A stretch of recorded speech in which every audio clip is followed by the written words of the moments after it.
What's going on, guys? Welcome back to the Fitness for Life podcast. I'm your host, Jackson Lohr, and today I have with me Jeb Johnston. So, Jeb, thank you so much for coming on. I'm super excited to have you, super excited to chat. Thank you for having me. I appreciate it. Yeah. So, Jeb, just for everybody's, for the audience listening, can you talk to me a little bit about kind of what your experience is in the field and what you do now, and kind of briefly tell the story of how you got there?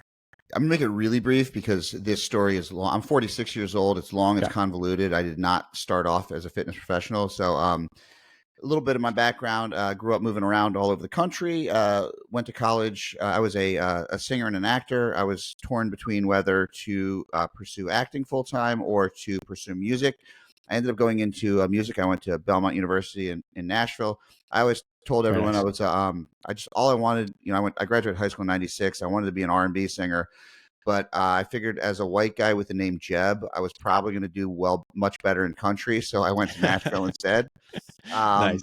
And so then I went to I moved back to Maryland where my family was to make money to move to LA, and started bartending. I ended up kind of falling into running nightclubs, bartending for years, playing music, and eventually met my wife. We moved in together, and she kind of told me I have to get a real job. I tried to figure out what I was going to do. My roommate at the time, she was a hairdresser. My now wife's sister was a hairdresser. And I was like, this looks cool. I don't have to go to work until like noon, so I can play gigs at night. I'm off at 8. I get to wear cool clothes, and it's creative. I was like, I'll do that. And I'm kind of an all or nothing person, so ended up diving into that. I became a celebrity hairdresser, worked in fashion in New York, worked with supermodels, celebrities, did that for about 10 years, and got into working out. So I also have a history of alcohol and drug abuse, and went to rehab. And part of my rehab kind of protocol was to get into exercise. And so I bought a book called Convict Conditioning, which was body weight exercises. And I got really into that, and then found a guy named Jay Ferrugia who had a book, and I kind of did one of his templates, joined a forum he was in that he ran, and he introduced me to his friend Sean Hyson, who became my training partner. And I just dove into lifting. He was the editor at Muscle and Fitness and Men's Fitness, and he taught me everything about training. And I was out to dinner with him and another trainer by the name of Ben Bruno, who is trains like Justin Timberlake and all these people now. But Ben was like, "Why don't you just train people?" I was like, "I don't know." He's like, "You know your stuff," and he's like, if you want a job, he's like, go get a training cert. I'll get you a job.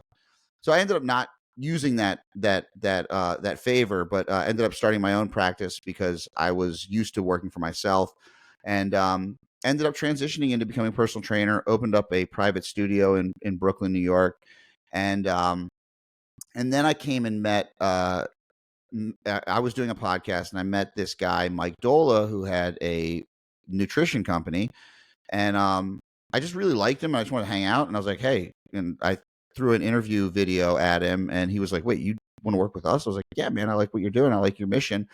And I did that. And so I got into nutrition coaching. I was very successful at that, and ended up closing my studio because secret here, I am not a very good trainer. And I learned that when I started becoming friends with really good trainers. I was like, man. And part of the problem was I'd meet people and I'd start referring them to other trainers because they were better. So I was like, this is probably not the best business move, even though I was successful. I had my own studio. Yeah.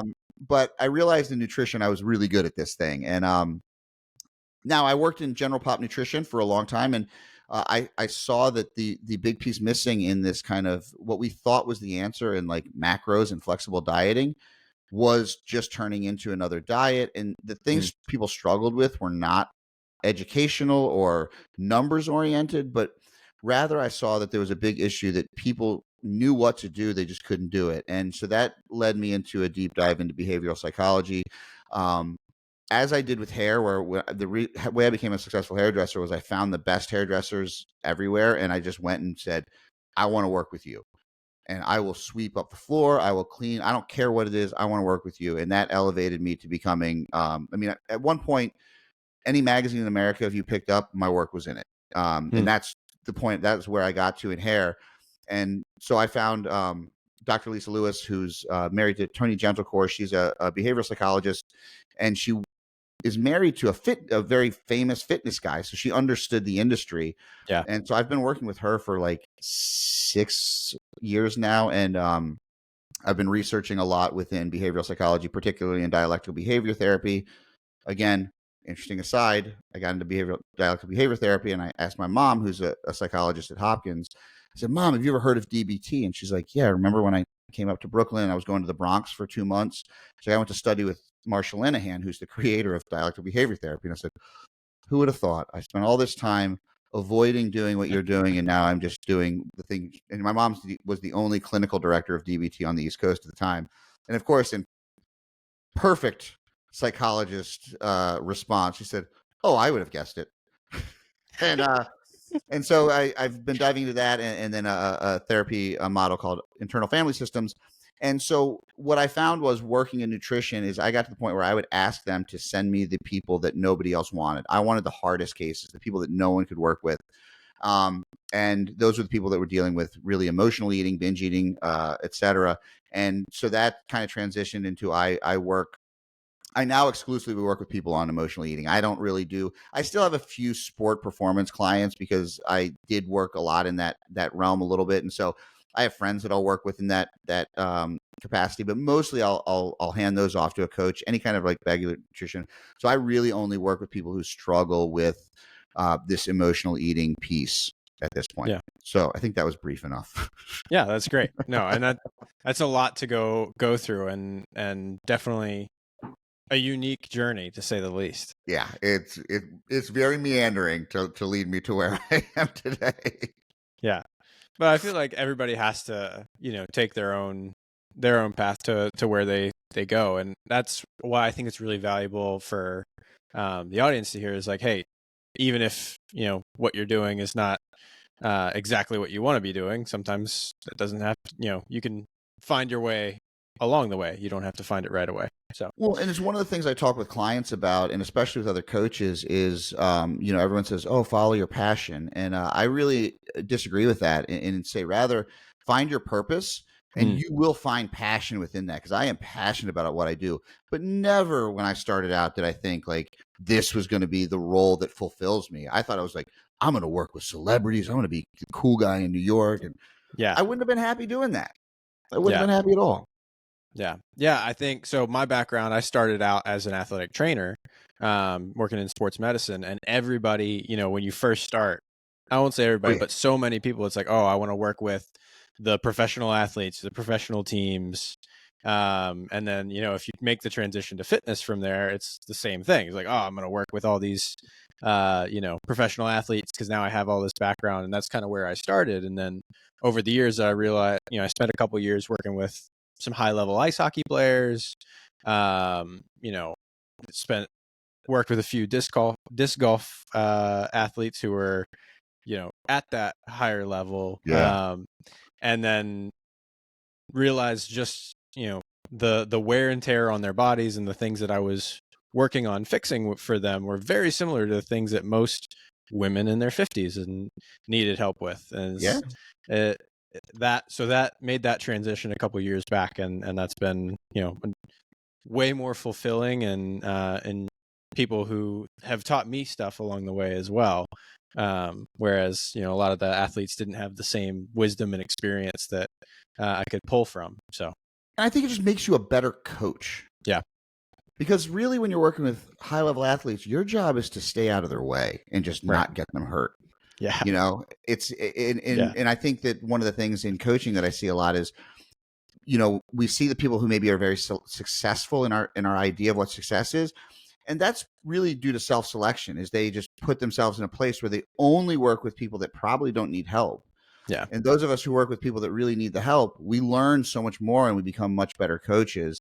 And that's nothing against anybody else. It's just that it just depends on where your interest lies, And when I see that, like, I'm looking for 5 highly motivated individuals that make $200,000 a year, it's like, oh yeah, well, of course you're going to succeed. That's easy. Right. Yeah. You give give those people anything, and they'll Yeah. take it and run. Yeah. So yeah, definitely agree with you there. But let's dive into the emotional eating, the Mhm. behavioral psychology that you do now. So you talked to me a little bit about how you got there, but I think what would be really valuable is like, okay, so what are some of the top things you see, trends that you see within clients that are coming to you, if there are any? Mm. And then, when you're talking with your clients, how do you go about starting to address that? Because I say starting because I know there's so many different things, and that those tend to be longer processes. It's not Yes. something that's fixed in a month or two. Yeah. So, I mean, the common thread really is a lifetime of dieting, Okay. right? I mean, again, I work with women in their, I think I'd say, anywhere from 35 to 65 is probably like around the age group, mostly in that, like, you know, we tend to work with people close to our age. I'm 46. So, a lot of my clients are in their 40s and 50s because we have similar life experiences. It just makes sense. Um, but most women I work with have been dieting since they were 12 or 13 years old, Mm. has seen success, but end up on that yo-yo diet carousel that frankly almost everyone does. The research shows that within 5 years, people will gain 80% of people will gain back at least 80% of the weight that they've lost. The diet industry in and of itself is an abject failure um, because it addresses one thing, and that is eating less food, right? Mm. And Yeah. I don't even say the eat less, move more thing is a problem, because I also think a large I think a larger problem. Uh, I shouldn't say that. I should say it's a twofold problem of hyper palatable, highly caloric foods that make up much of our diet now, Hmm. combined with a lack of movement. I'm a big proponent in movement, even though I work more in the quote unquote nutrition space. Sure. Movement to me is the biggest missing piece that we face as a society. And that's why people like you who are working in the fitness space, I think, are so important, is because uh, it's not just about like exercise; it's about this total movement process. And so that lifetime of dieting and that lifetime of seeing failure creates a lack of internal trust and internal cues. And so people will always lean on the external, which is a diet, which is, how can I try to control a world that is out of my control? Well, I can restrict my food. And what does that restriction always lead to? Overconsumption, in terms of like binging or emotional eating. And so for me, the first thing that we work on is, hey, you focused on diets your whole life, and that hasn't worked. So are you willing to try something different? We've been focusing on this thing, right? We've been staring at the sun for 30 years, and it's not going anywhere. So we can look away, and we can look now at the things around it that are influenced by the sun and are influencing the sun, right? And look at all of this other stuff that we haven't been paying attention to. Can we start to work on those things? And those things, and we all have our little program, right? And mine is Sure. these 4 pillars of which most people cover, but it's physical, cognitive, emotional, or spiritual, and environmental. Okay. How can we start to try and influence all these other things that we've ignored in order to influence our weight, rather than trying to use our weight, our food, to influence the rest of our lives? Because I see it again and again. People have achieved the weight loss and they're like, I got here, I'm still not happy. Mm. What the hell?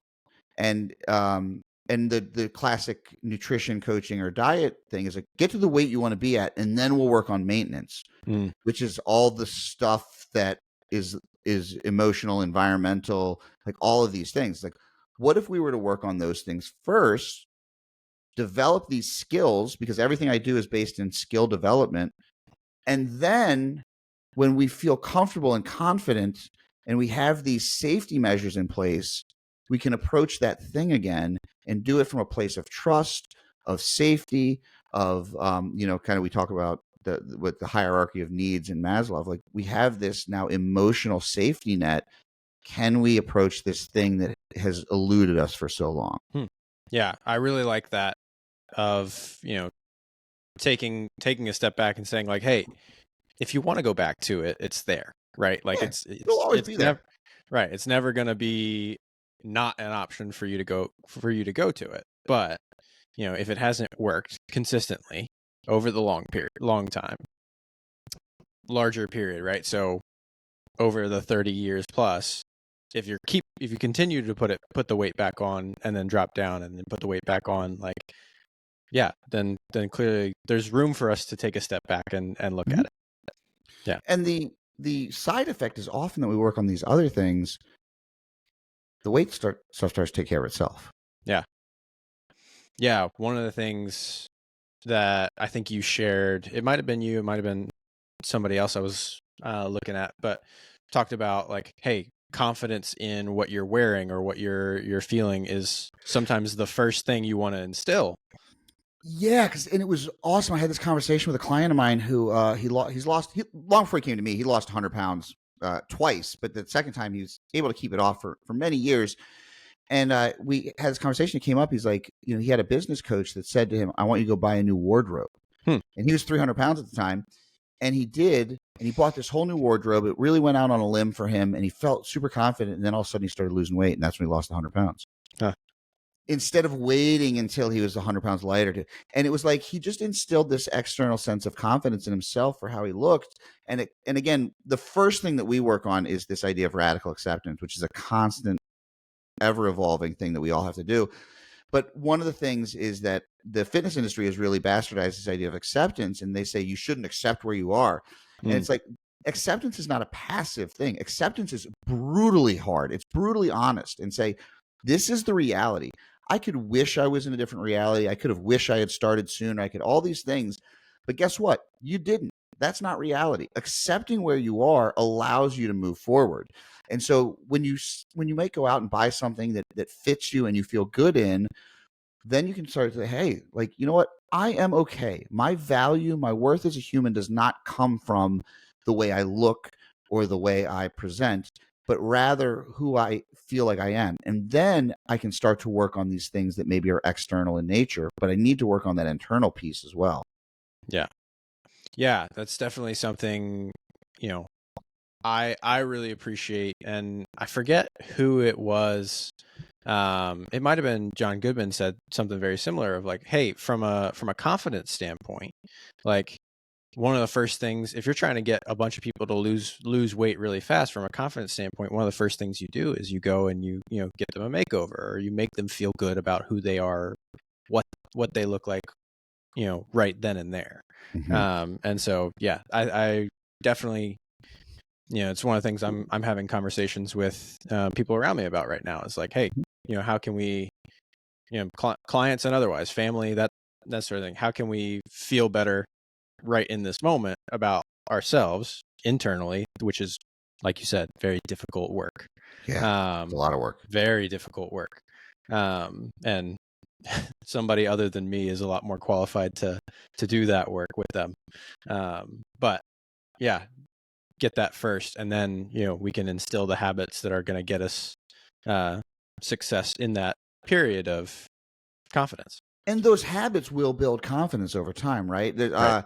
I steal this quote from John Danaher, who's the greatest jiu-jitsu coach like in the world. Oh yeah. And he talks about, he's like, like, this whole mindset work is backwards. He's like, people are like, oh, you're just going to will yourself into confidence. Like, no. Confidence comes from having the skills that you can compete at a high level, Right. not from just thinking you're good. And I always come back to, like, give Michael Jordan the ball at the end of a game. He's always going to be confident, right? Because he was the greatest player in the world at that last second. Right. Put him in an MMA ring against John Jones, and he's not going to have any confidence because he doesn't know what he's doing. Right. Right. And so it's context dependent. Build the skills at what you're trying to, and you will develop confidence. But if you try to just do something without having the skills in place to do it, you're never going to be able to have that confidence. And that's when you see the arguments against intuitive eating. People are like, oh, it's like, well, no. You can't just expect people to do it and like think that, again, there's this whole argument. People think intuition is instinct, and that's not it. Intuition is built upon the things that you know. Right. And so intuitive eating is built upon this idea that you have confidence in yourself to be able to eat to hunger. You can't just dive into it and expect to be good at it. No, of course, Right. You have to build those skills. Yeah. So I'm assuming intuitive eating is one of the skills that you work on with your No, not really. I'm client? not an intuitive eating coach at Okay. all. All I right. just like the principles that they profess, right? Like of Sure. honoring your hunger, rejecting kind of what they call diet culture, right? That you have to do this thing in order to be a person of worth. And again, intuitive eating is not a weight loss program. That's the other thing, is it's not about losing weight. Right. It's mostly to help people who have just eating disorders to come back to understanding hunger. And so I don't coach intuitive eating, but I think that they're principles, and I like to defend it because I get really irritated by the people who like slam it when they don't even know what it is. You know, that Sure. a big part of my presence in fitness does not endear me much to other fitness people, because I point out the hypocrisy and the lack of self-awareness. Yeah. I think it's good to have, people like you. I think Mike does a good job. Mike Yeah, Dola does a yeah, does yeah. a good job of this too. Of just keeping, honestly, people like myself, keeping us down to earth, and humble, when it comes to getting too dogmatic about things. Right. Well, and part of it is because we've worked with so many people. I mean, I've worked with well over 2,000 clients in my life. Stronger You, we had over 50,000 people come through. Yeah. And we would love to say that every one of those people is successful, but the honest truth is the long-term success was very rare. Mm, And trust me, we thought I still think we did really good work, but we made mistakes right. along the way. And that's one of the things Mike and I, Mike's the most self-aware person in the world. And that's why we have such a great relationship, is we can argue, we can disagree, but we talk, and Yeah. we come to like, okay, well, what is going to be helpful, and just being curious. Yeah. Yeah. And I think that's something that many people misunderstand, is they see these success stories posted over and over and over again. Mm-hmm. And sometimes those success stories are not long term, right? And I'm guilty of that myself. Oh, For you know, yeah, all of you. yeah, We have posting to. a client success story because I want to celebrate them, one, and then two, I want to Yeah, get that's how I get new business, is people see their 100%. friends succeeding. Mm-hmm. And yeah, not all of those are long term. Some of those, I have. I'll not gonna say her name because she's very wary of me sharing her name, but I have one client who's been with me almost 2 years now, and she's uh you know into retirement, started with me around retirement, and is killing it when it comes to everything that she's doing, and she's bought in for life. Like, she's like, hey, this is it, this is all I'm doing, like, I trust you, just tell me what's next. Like, that's it. And to Yeah. see that, I've helped, I'm not in the realm of thousands of clients yet, but well over 100 now. And, working into that is just like, okay, long-term success I can put on one hand right now. Yeah.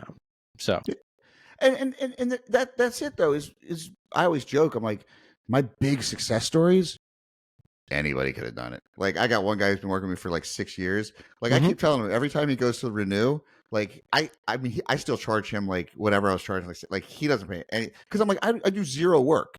Like, I'm right like, at that point. he lost 80 pounds. Dude is like jacked. He does jujitsu now. He's like, Yeah. I mean, he still counts macros. Like, I don't even do macro counting with really anyone anymore. He still does it, and he just like, I just like having you to talk to. He's like, you're basically on retainer, and I'm like, that's fine, man. And I Yeah. love the dude. He's just, he would have, like, he is just a machine. Like, it's Right. not me, but it's great. Yeah. So, you talked about your four pillars. You said physical, emotional slash spiritual, mental slash psychological, Mental slash cognitive. So, like, kind cognitive. of the Thank you. neuroscience piece. Yeah. And then what was that fourth piece? Environmental. Environmental. So, yeah, and they all overlap, Yeah, sure. obviously, but that environmental piece is very important, because that's kind of the social, the literal environment, like spheres of control of like what what you can control, what you can influence, what you have no control over. That's a big piece. The people I see that struggle the most are the people that we would probably identify as the most empathetic, right? Mm, Someone who sees that there was a flood in India and a bunch of people died, and they're like crushed by it. And it's like, mm, okay, I understand that. We live in a world where we're connected. That doesn't really affect you, and it's not something you can control. Um, want to control, you want something you can influence or be around. I guarantee you there's someone in your community who's struggling that you can go out and help, right? And that's a big part of my like kind of philosophical stand as well, is like becoming more based in our community. And social media gives us this connection, quote unquote, to people that we have no connection with, and we're missing this whole opportunity to live in our communities and really be connected. Relationships. So I also have the other thing within the pillars. I have a pyramid that the bottom is like developing these skills around the pillars, and then the next point is your relationships. And I really do. So I liken it to a house. Like the foundation is these skills that allow you to develop our relationships with a frame. It's what our lives are built upon. To me, relationships are really the purpose of life. And then at the top is our goals, and that's the facade. It's what people see. But without the foundation and frame, that it just kind of blows away. And so I think that environmental piece of developing relationships around you, being present in the moment, that's what's going to give you purpose and drive, and that's going to help all these other things. Yeah. I mean, I can definitely, the way you frame it, I think that's really helpful for people. Even just for myself, I'm thinking of contextualizing myself within that framework. And it's like being in the fitness industry, there's always like, hey, you need to go start your own brick and mortar gym, or you need to, be constantly training people in person, especially as a young trainer. That's one of the things that's like push, push, push, push, push. But for me, like within the framework of what I am pursuing, it's okay, my family is like the priority for me. So doing this online thing, coaching people online through it gives me the freedom to take care of my son for the next 4 years while he's not in school. And that's with that relationship and the one with my wife being the primary focus right now, like that clearly tends towards my goals. So and that's time you can't get back, right? Like, right, again, you always come to that like end of life thing. Nobody sits there and goes, man, I really wish I would have worked more. yeah So definitely valuable time, and I'm soaking it up as I can. But Jeb, we're getting to the end of where I want to be in terms of time. Talk to if somebody comes to you right off the bat, I know there's nuance to what you're pursuing, but what are some of the basics that you strive to instill right off the get go, that you think lead to longer term success? The real start with everyone I work with is the first piece of homework they get is we do a strength analysis, basically to see what the things are that their strengths are, and then from there we identify their main kind of values that they have in life. Right, what are the main things that they value? Within that value structure, we then will set up some goals, like 3 goals is what we start with, that align with that value. Right. That has to be in alignment. So, it's really important that people make sure that their goals and their values align, because if not, you're never going to stick to them. And then with each goal, we'll come up with 3 simple habits or tasks, actions that will help them to achieve that goal. And then we just forget about the goal. We focus on the actions, on the habits. Okay. And then within those habits, we say like, okay, what are we struggling with? What are the things that we have difficulty with? And that's where, and I just give people lessons like around emotional regulation, around stress tolerance, around mindfulness. Meditation is a big important piece for me. And then how can we start to utilize these skills within these actions? So when someone does say, oh, I engaged in an emotional eating episode the other night. All right, well, let's identify what emotion you are feeling and let's describe it to its fullest. And then how can we participate and take this into action so that we can start to utilize it? Can we do what I call a chain link analysis from DBT, where we look at our undesired behavior and then we look at where's the trigger that maybe came from that? And then can I link all the actions between that trigger and that undesired behavior? And is there one that I can remove that would break that chain? We might do something like a cost benefit analysis. What are the costs that would come with engaging this behavior? What are the benefits? What are the costs of not engaging? What are the benefits? Things like that. And we'll just utilize different tools to find the tools that work best for them. And there's a lot of it, so that's where the time comes in. And my model is not a great one in terms of business because it's very time consuming, and I talk to all my clients one to one, right? Like I don't deliver training programs or anything like that, so it's really just talking about what's going on. But it allows me to do the work that I am fulfilled by, and so that's why I do what I do. Cool.